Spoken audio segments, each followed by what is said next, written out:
हिजाब के लिए जद्दोजहद कर रही उडुपी की तालिबात को सख्त मुश्किलात का सामना है। उडुपी की सरकारी पीयू कॉलेज की तालिबा अलमास ने कहा है कि उन्हें प्रैक्टिकल इम्तिहान लिखने नहीं दिया गया। एक ट्वीट के जरिए अलमास ने लिखा कि आज उनका आखिरी प्रैक्टिकल एग्जाम था। साइंस रिकॉर्ड बुक मुकम्मल करने के बाद वो जब इम्तिहान देने के लिए अपने कॉलेज गई तो कॉलेज के प्रिंसिपल ने उन्हें धमकी देते हुए कहा कि 5 मिनट में अगर जगह खाली नहीं की तो वो पुलिस को शिकायत कर देंगे। ट्वीट करते हुए हिजाब के लिए कानूनी लड़ाई लड़ रही अलमास नामी तालिबा ने ये बात कही है।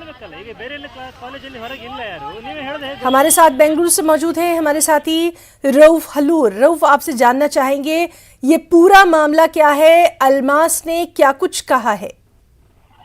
जी देखिए, अलमास जो इस वक्त जो है हिजाब के लिए कानूनी लड़ाई लड़ रही हैं, उन्होंने आज ट्वीट के जरिए ये पैगाम दिया कि उन्हें प्रैक्टिकल इम्तिहान लिखने से रोका गया है। उन्होंने कहा कि साइंस होमवर्क बुक कंप्लीट करने के बाद आज वो उम्मीद के साथ इम्तिहान देने के लिए कॉलेज गई, लेकिन कॉलेज के प्रिंसिपल ने उन्हें धमकी देते हुए कहा कि अगर वो जगह खाली नहीं करेंगे तो पुलिस में शिकायत दर्ज की जाएगी। तो इसके बाद जो है वो वापस घर लौट गई और उन्होंने ट्वीट के जरिए ये बात कही कि सिर्फ हिजाब से नफरत की वजह से उन्हें जो है इम्तिहान लिखने से रोका गया है। ये बात अलमास ने कही है, जो उडुपी की सरकारी पीयू कॉलेज की तालिबा हैं, जहां से हिजाब को लेकर तनाजा पैदा हुआ रऊफ, आपसे जानना चाहेंगे क्या अलमास के साथ और भी तालिबात थी?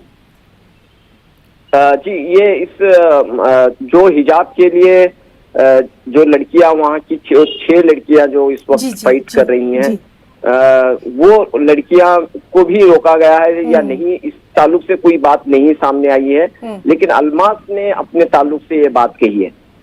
रऊफ, क्या इंतजामिया की तरफ से, कॉलेज इंतजामिया की तरफ से अभी तक कोई भी बयान? जी, अभी तक कोई बयान नहीं आया है। कॉलेज के प्रिंसिपल की जानिब से हो या किसी और रुकन की जानिब से कोई भी बयान सामने नहीं आया है।